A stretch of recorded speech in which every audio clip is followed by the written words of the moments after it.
The following video was digitized from 16mm film at the Office of Image Archaeology. This film was contributed by Bill Blair, who was also our narrator. Bill Blair is the second son of Art and Marion Blair and was, at the time of this interview, 71 years young. His brother Ron, who also appears in this film, was 74 at the time of this interview.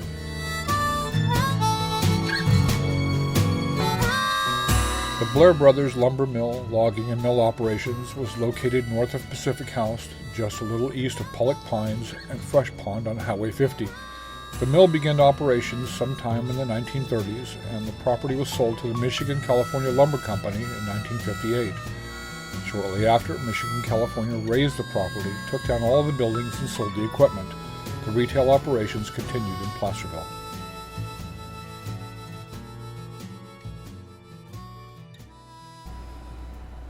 First, we're looking at some winter scenes that my dad took with a 16mm. I don't know how long he'd had it, and I think that might have been George Lucas that was walking on the snow.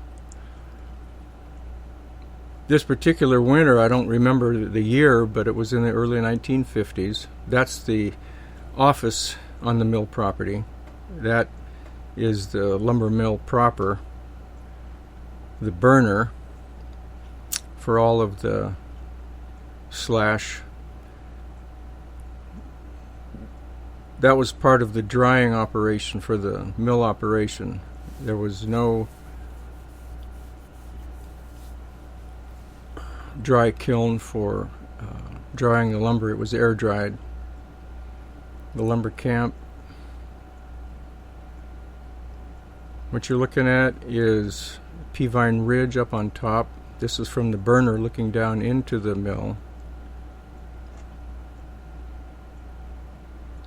That was my dad's dog named Spook. That's me on the right, my brother on the left, brother Ron. Not exactly how old I am there. 9, 10, 8. I can't remember that. I remember the skis. I remember skiing.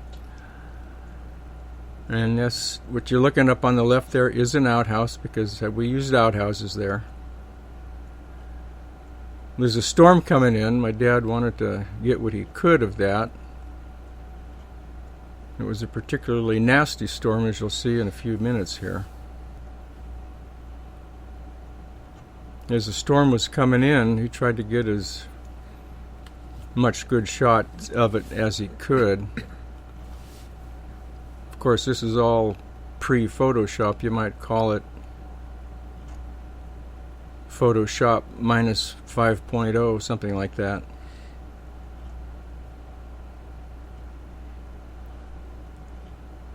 I have no idea how many days the storm lasted, or if it was one storm on top of another, but there's a pretty good snow buildup coming on. The lumber mill had cabins for, or not the lumber mill, but the lumber mill site, cabins for bachelor workers, cabins for families, houses for families. Had a cookhouse, served 3 meals a day, really nice food. These guys that are working at the mill, they needed lots of food, lots of calories to keep it going. There was a clubhouse with hot showers. What you're looking at right there is the root cellar and utility room at where we lived, my family lived. That's the shop building. Coming down the road here in a minute is Roy Mayfield and Philip Tuma. Well, that's not them. That's my dad's dog, Spook. There they are. Roy Mayfield had a daughter, Corley. Bud Tuma, son and a daughter, Philip and Sharon.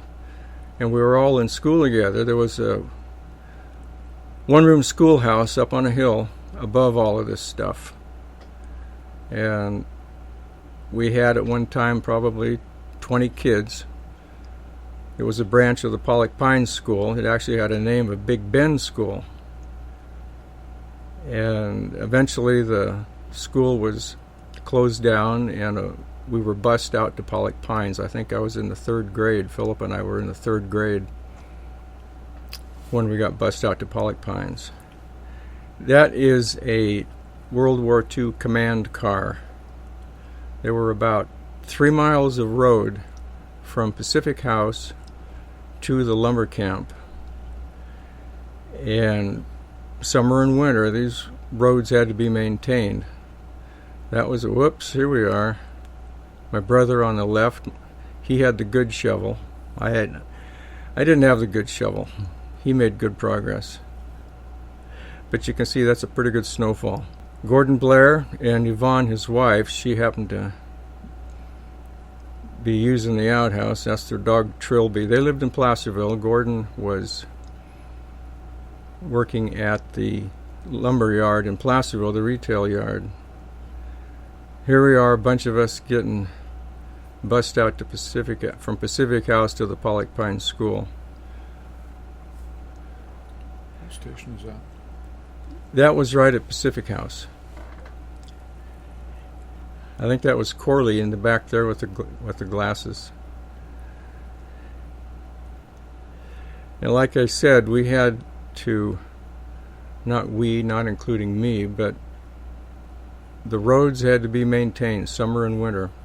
These are some scenes right around Pacific House. That's Floyd Poole's house, Floyd and Georgie Poole. But you'll see in a minute what a nasty storm can do to a dirt road. Emmett Smith, who was a sawyer and the saw filer, had a little mine going there also. Brockless Creek runs into the South Fork of the American River. The bridge that went into the river, that crossed the river into the mill on this road, was built in the 1930s. And in the summertime, when the planks on the bridge dried up, from down in the swimming hole below the bridge, and below, that's my mother dropping down into the ditch right there, Marion. But the planks on the bridge, they would just go clatter, clatter, clatter, and we would be in the swimming hole down below the bridge. We'd look up, people would stop, get out of their car and wave. We'd wave back. We had to shuttle back and forth from the mill to Pacific House. What you just saw was a World War II ambulance, and Bud Tuma, the guy with the blue over his head, he had a toothache there. Quite a guy. He was a dry lumber piler, or a green lumber piler in the summertime, but he was also a great gunsmith and a good welder. He built a plow to put on top, plow and a winch system for that ambulance. What's really interesting, and I never really thought about this for some time, is that these films, probably in the early 1950s, could be no more than 10 years after the close of World War II. So a lot of the guys that worked here, operated the equipment, were veterans. And I don't know which, I don't know what branch. It's just that war was over and they had to go back to work. Here they are. That's Tom Moran, operating a D8. The guy was like magic with that blade. This starts a series of shots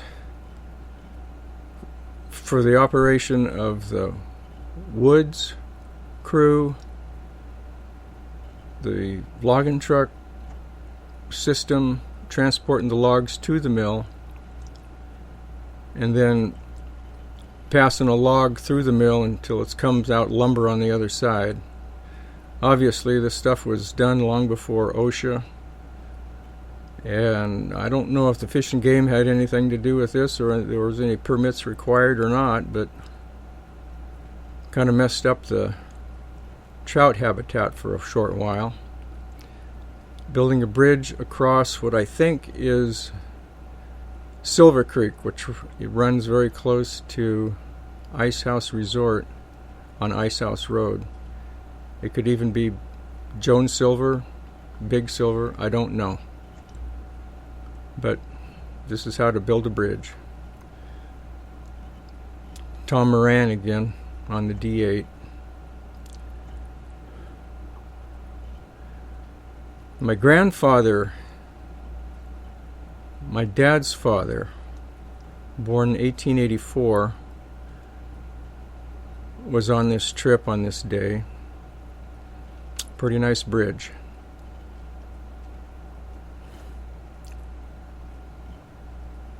There's going to be a sequence here of 3 trees going down. All 3 trees were undercut and back cut, but the 3 trees went down with the first tree taken down, the second 2. They were left standing. There are going to be some big sugar pines. Look at that. If you had a few of those on your property today, you'd be a rich person. Those are sugar pines. Blair Brothers Blair Brothers did not own timberland. They leased timberland, or they bought timber rights or a timber sale from the National Forest. Here we are setting up a landing. That cable system is being run by what's called a donkey. It's pretty sure it's diesel operated, but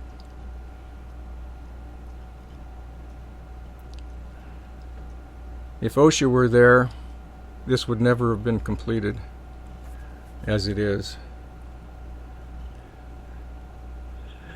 But the cables are attached. There's only one pole, and the cables holding the tree and holding the poles in place are attached to trees. This is called a landing, where the trees are brought out of the woods, dropped to a central location, then loaded onto the logging trucks for transport to the mill. Some of the men's names I remember, some I don't. I don't remember the cat skinner. That's the guy driving that cat. I don't remember his name. Nice piece of incense cedar there.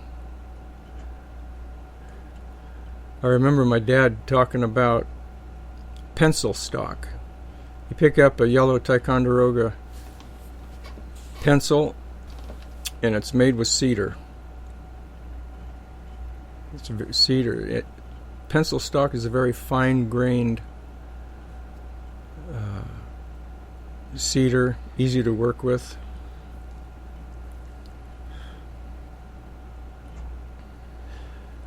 At the lumber mill, there was no lumber pond, there was no railroad. All of the lumber was dried, air dried. You'll get a look at that pretty soon. This is how a logging truck is loaded.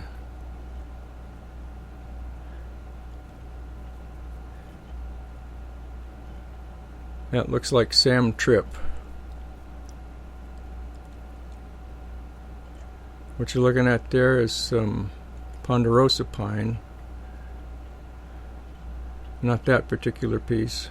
That's cedar again, incense cedar.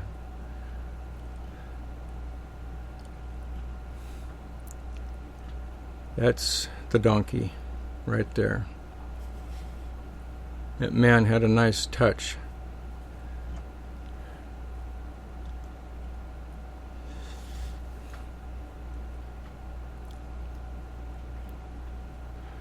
The piece on top is a ponderosa pine. There was some beautiful timber up in the woods back then.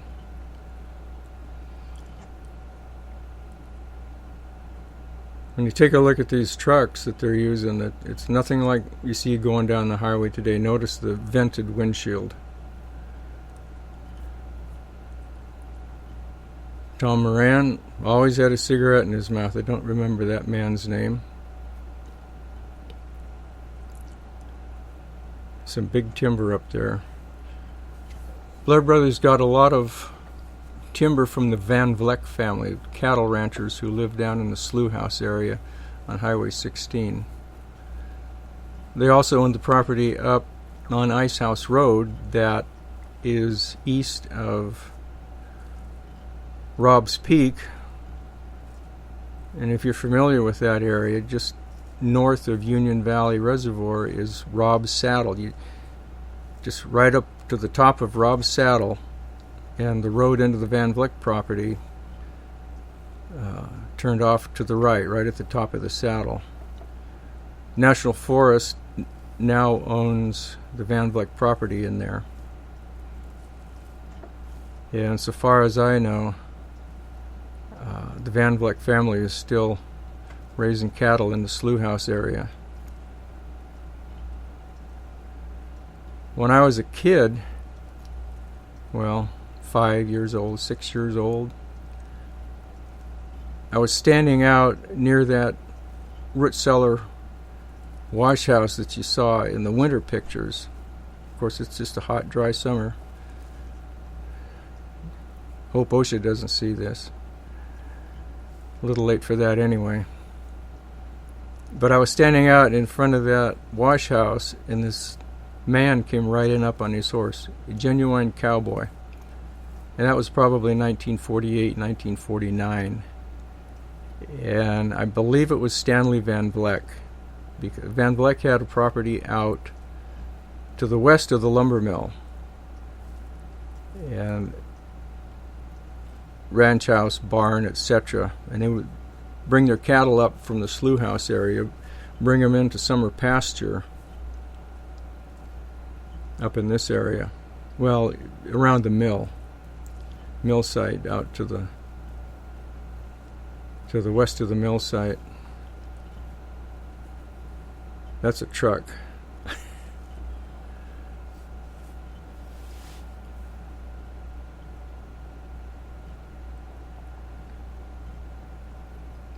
That is a big log.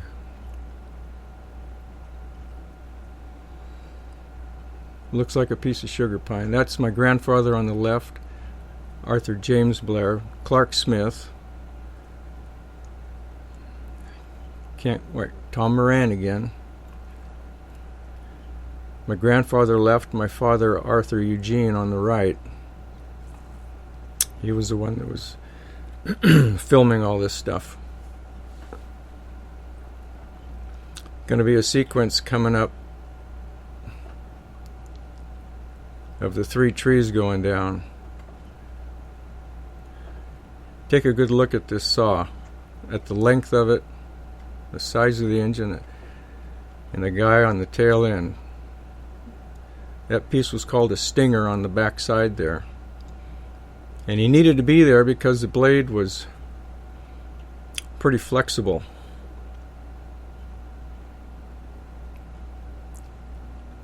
If a tree falls in the forest and nobody hears it, does it make a sound?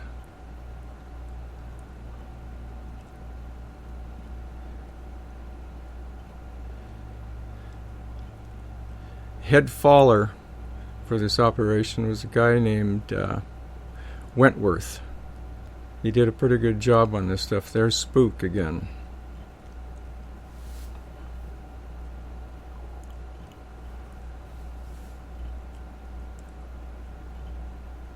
When I was probably 12, 13 years old, Philip Tuma and I took a ride up to a landing site in one of the logging trucks. And we stayed there until the truck was loaded, then we came back down. And the smell in that landing was rich. If you don't crawl around up in the woods very much, you don't realize how warm, how hot it can be, and how dry. And that landing was a very dirty, dusty place. The truck would come in, or the cat would come in. All right, these are the trees that are going to go down together. But the smell in that landing place was diesel from the donkey engine. It was fresh cut pine, fir, and cedar, dust. And it was just a rich, heavy smell, plus the smell of the sunshine on dead pine needles on the ground. It's kind of a pungent smell. Never forget it. Well, there they go.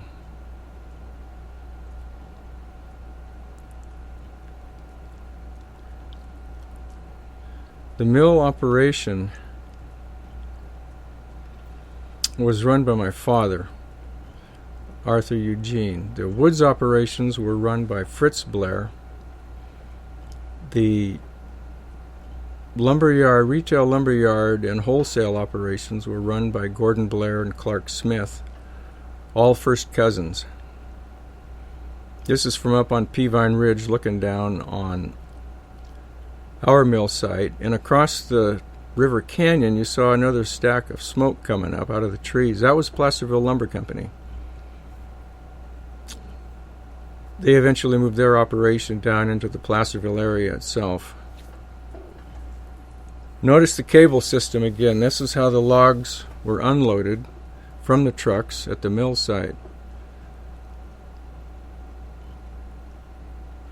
That looked to me like Fritz Blair. I remember him. He wore t-shirts. That's the mouth of the mill itself. No mill pond. In the summer, it's hot, dry, dusty. The people that worked in lumber mills, even now, it was hard work. And it was just what they did. It's what they knew. It's what they were used to. They didn't pick up their phone and text somebody every 10 minutes. They didn't have any computers.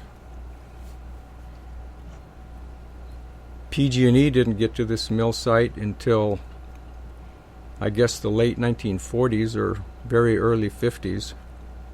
So everything here was run on steam. And even in these pictures, there's a lot of steam operation going on. Run the cable underneath the log truck, hook it on something on the ground, pull up the cable, and off go the logs. That little engine you just saw, a little steam engine, is what pulled the log up to the entrance of the mill proper. Look at that dust. How would you like to work in that all day?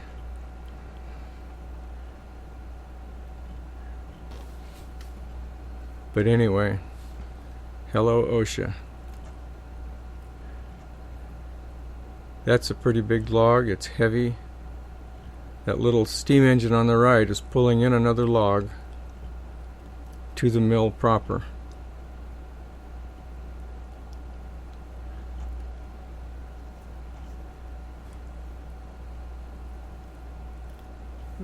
The smells around here,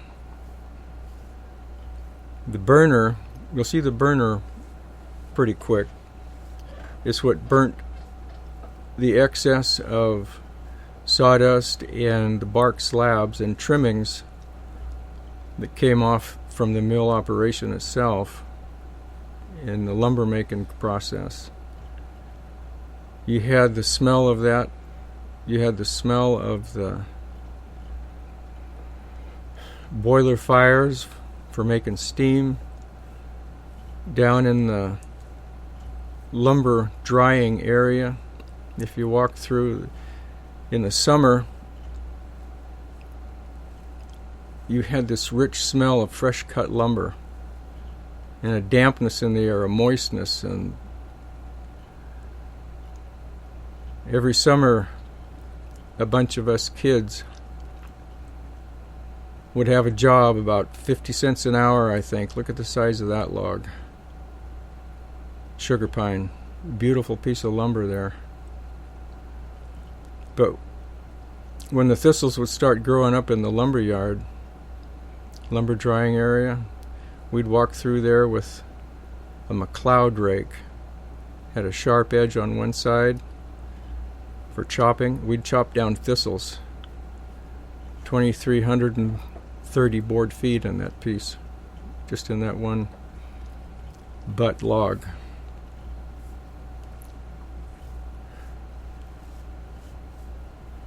Emmett Smith there on your bottom right, he is the sawyer.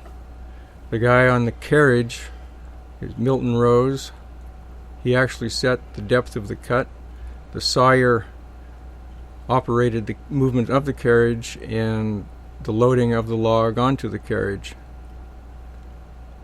Grab a hold of that thing. Try it again. Well, I guess it's stable. Inside the mill itself, it's warm, it's damp, just moist air full of the smell of fresh cut lumber and bark. Ponderosa pine right there. Sawdust everywhere, not everywhere, just small stuff in the air. Notice that the saws are not protected. There's Milt Rose. And the sawyer, you can just barely see him over there, actually to the right of the saws. He operated a joystick just like a pilot. George Lucas running the trim saws. Sometimes lumber would come through there so fast he didn't know what to do. But he did it. He got it done. Here's the conveyor belt going up into the burner. I remember getting in the conveyor belt itself, walking or riding it up to where the conveyor turned from a wood trough into a steel trough. That was to keep the conveyor from burning. I'd get out at the steel trough and walk back down the catwalk. These guys are pulling lumber, fresh cut, call it green lumber. That's a green chain that they're operating because it's green lumber, fresh cut. And they're loading it by species, grade, thickness. That's hard work. That's just plain hard work.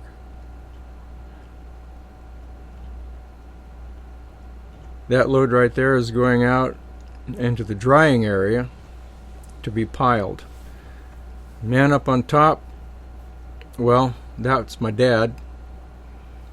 He would grade lumber occasionally, give the grader a break. Grader was Luddy Miller. Don't know what Luddy was for. Ludwig maybe. Don't remember the names of the green chain guys. But that lumber doesn't stop. It just keeps coming. Notice the width of that stuff. That looked like shop pine. Probably sugar pine. Orrin Wood driving the truck, and his son Delbert, could have been Joe, don't remember. There's Luddy Miller grading the lumber.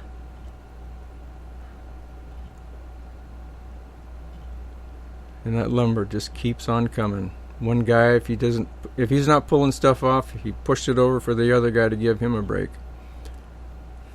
A little helping hand.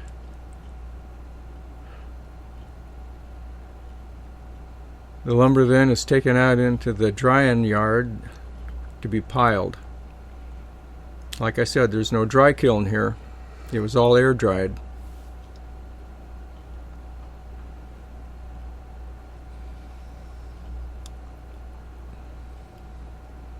This is springtime. They're doing some maintenance on the stacks that come up from the boiler area. The carriage was operated by steam. The head saws, electricity. You got to paint those stacks. I didn't realize how big around those stacks were.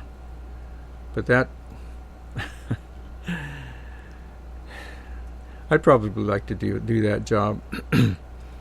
Frank McDonald, he's the boiler man. Get another look at him in a minute. He had a hot, dirty job. There he is. I wrecked my brother's bicycle one time and I took it over to his house late at night in the summer because I wrenched the handlebars on his new bike, and Frank said, "I can't fix that." This is a tram system, the only railroad tracks in the place. And Orrin Wood and his son Delbert, or Joe, don't know which one, are pushing this load from the green chain out to be piled. That's where the lumber was dried. All of that is piled by hand, and the guys that did the piling actually had a contract of so many thousand board feet, either per day or per season, I don't know. That's the base. Those are the foundations where the lumber is piled. Those two guys had the easier job. Bud Tuma on the right, Philip's father, Philip and Sharon's father, and Oscar Frizzell on the left in the white shirt. Right now, Oscar's got the heavy job. Bud's got the easy job, if you call that easy.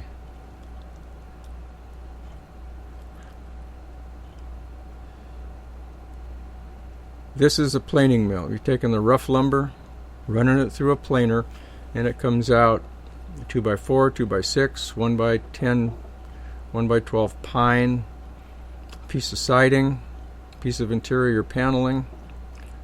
That's dry lumber.